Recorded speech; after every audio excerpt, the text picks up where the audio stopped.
Hi everyone, welcome back for more Let's Play Professor Layton and the Diabolical Box. So let's begin Chapter 1 in earnest, shall we? Gosh, just look at this place, Professor. It's so posh, I feel like I should be wearing a monocle. Quite so, Luke. Every decoration and detail in this room is more decadent than the last. I'd wager the rest of the train is just as grand. How would you like to go exploring for a bit? Well, before we go exploring, there are some things we can do here. First, hint coins. Yep, there's one over here. I'm pretty sure it's around here. Or is it over here? Yeah, it's over there. Okay. And then there. And we have one puzzle waiting. Look at that, Luke. Your bag is wide open, and your belongings are scattered everywhere. Oops, I guess they are. You should put your things away before we walk around the train. Puzzle number 5, Luke's trunk, worth 30 points. Luke's belongings are all over the place and need to be packed away in his trunk. Use your stylus to move the individual objects into the trunk and make sure that none of them overlap. When you think everything has been placed neatly into the trunk, press submit. So let's see here. What do we have? We have a book, we have a teddy bear, we have a boomerang, I guess, a shirt, socks, and cookware. Why does he have cookware? Really? I mean, just of all the things. Pandas, okay, what's this? Oh yeah, that thing. Some bag, I guess. Well, let's see, what can we do? We can't rotate any of these, and we don't need to. But if I'm not mistaken, that has to sit there. Harmonica here. The shirt needs to go into the middle. Roughly there. Okay, and then if I'm not mistaken, this fits nicely there. The bag, yeah, the bag fits here. And the book goes over here. The boomerang gets to fit right there. And the teddy bear fits right there. Yep, that looks nice and neat. Let's see if this works. Piece of cake. He should be able to close the bag easily now, and everything's put away. Nice and tidy, just like the professor likes it. Whew, it was a tight squeeze, but everything's finally packed away. A bit of planning will prevent this type of scrambling in the future. You're right, and I do feel better with everything put away. Come on, Professor, let's look around some more. Even though we haven't looked around yet. But there's one more puzzle in here. Oh, ew, Professor! The sugar is covered with ants! Oh dear, I'll have to remember to get sugar for my tea elsewhere. Curious though, isn't it? How did they get here? Perhaps this puzzle will shed some light on things. Number 17, the worker ant, worth 25 points. Busy ants work tirelessly carrying food back to their nest. One day, one such ant was returning with food when he bumped into an acquaintance in front of the nest. Whoa there, doofus! Don't you know that you took the longest path possible back to the nest? Think about where you're going, man! Knowing that the ant never traveled the same area twice, can you trace the path he walked to get back to his nest? Well, we want to cover as much of the long straightaways as we can here. So let's see. We could do that, but no, we need to actually, yeah. Come up around here. Go here, cover that. Get this straightaway taken care of. Come back over here. And then go back up. 1, 2, 3, 4, yeah, 1, 2, 3, 4, 5, 6. Yep, you only leave 6 short segments not covered. And that's the longest possible path. Just leave it to me. Layton's apprentice strikes again. Perhaps all the heavy lifting kept this little ant from thinking about his path home. If only he thought about where he is going, he could have saved himself a lot of walking. Indeed he could have.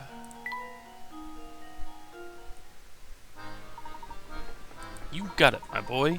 While I'm no fan of ants and sugar, you have to admire their craftiness and work ethic.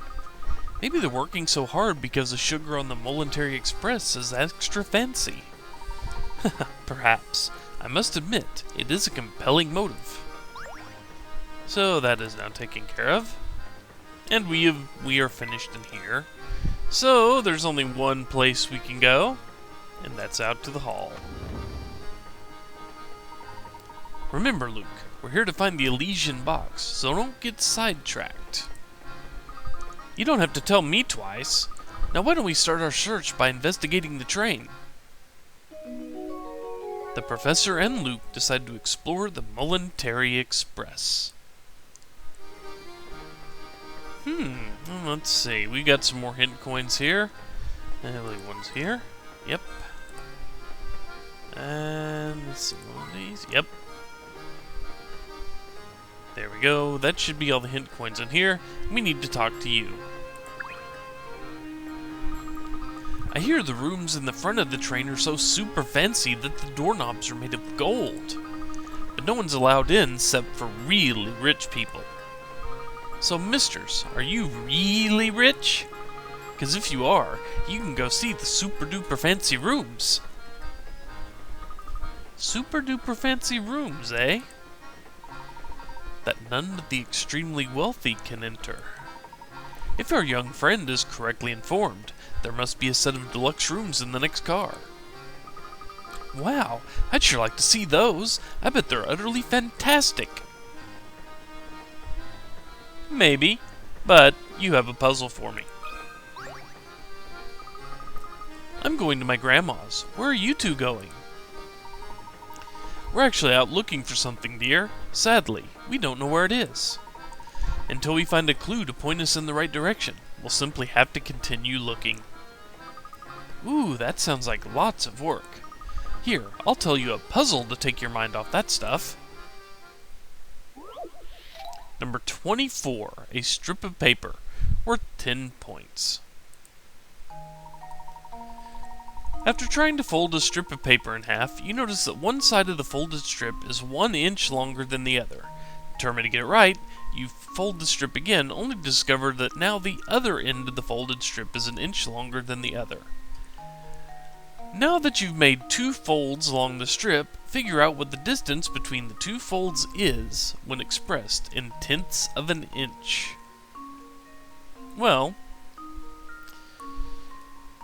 it's pretty plain to see that if you fold it this way and you've got 1 inch overlap there, you fold it that way, you've got 1 inch overlap there, this little middle square here is 1 inch long. So, in tenths of an inch,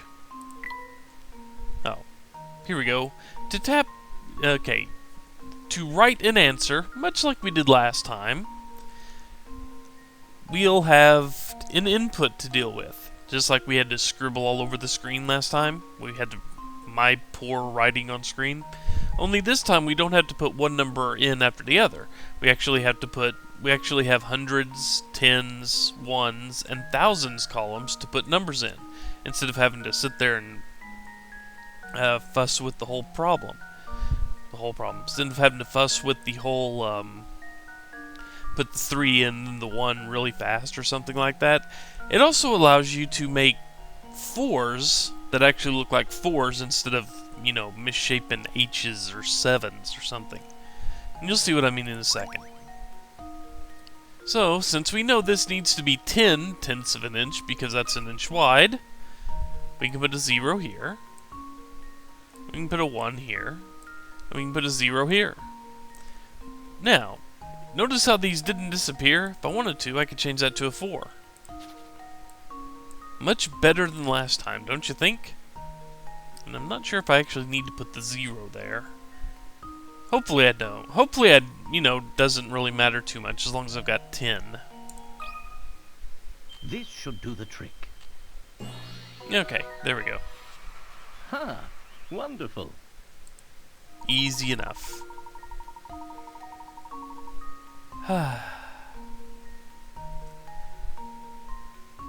I don't like the way they describe this. Even though it may be more simplistic than my answer. Or my answer might be overly simplistic, I don't know. You got it. You got it. You got it! Wow, those hats you're wearing must be thinking caps or something. Hope you find whatever it is you're looking for, misters. So a strip of paper is now in the puzzle index. And we are done with this room for the moment. So let's see, which way do we need to go? I believe we need to go this way. Yes, I suppose these accommodations will do. I do hope my darling boy will be pleased. That reminds me, I believe it's dinner time for my sweet baby. I'm off to visit the dining car.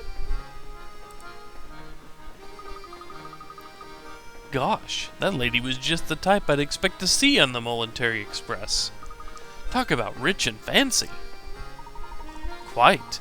This train is full of many well-heeled patrons like the woman we just met. We must watch our deeds and words here.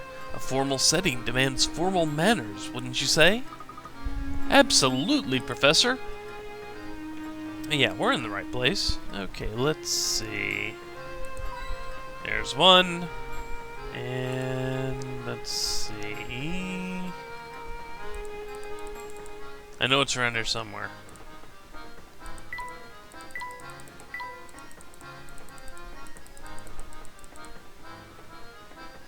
Or did I mess it up?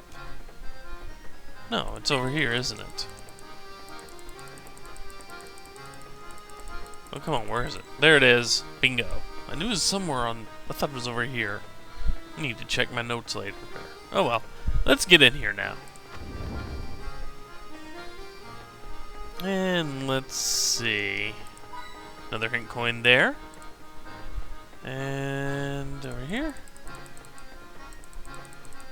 Oh, why did I... There we go. And here. For a puzzle. Notice how we only have 2 hint coins on most of these screens? Little change from the last game.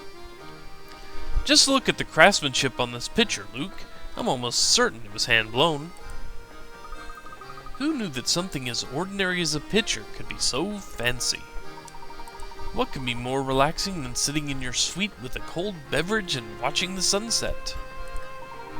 Ah, and speaking of beverages, or in this case, deadly beverages, have I got a puzzle for you. Let me at it, Professor. Number 23, Pitchers and Poison, worth 15 points. 2 men, known here as 1 and 2, are playing a strange game. First, both men put their empty pitchers on the table. Next, a judge brings a pitcher filled with purple poison and places it in either spot A or spot B. The judge then starts shifting the poison from one pitcher to any adjacent pitcher over and over. After moving the liquid 55 times, the owner of the poison-filled pitcher must drink the contents. If you were the judge and secretly wanted number 1 to win, would you place the poison-filled pitcher down in spot A or spot B? So you think about it for a second. There are going to be 3 pitchers here. Wherever this gets set down, it'll be put in. It'll be moved 55 times, and then whoever has it must drink.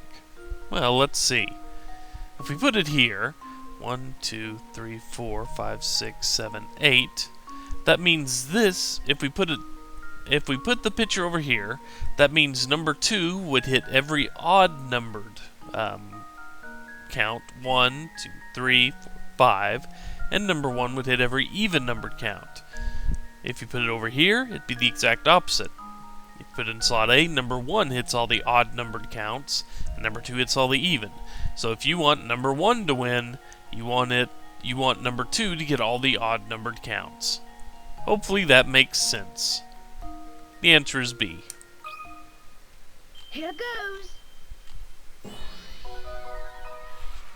Piece of cake.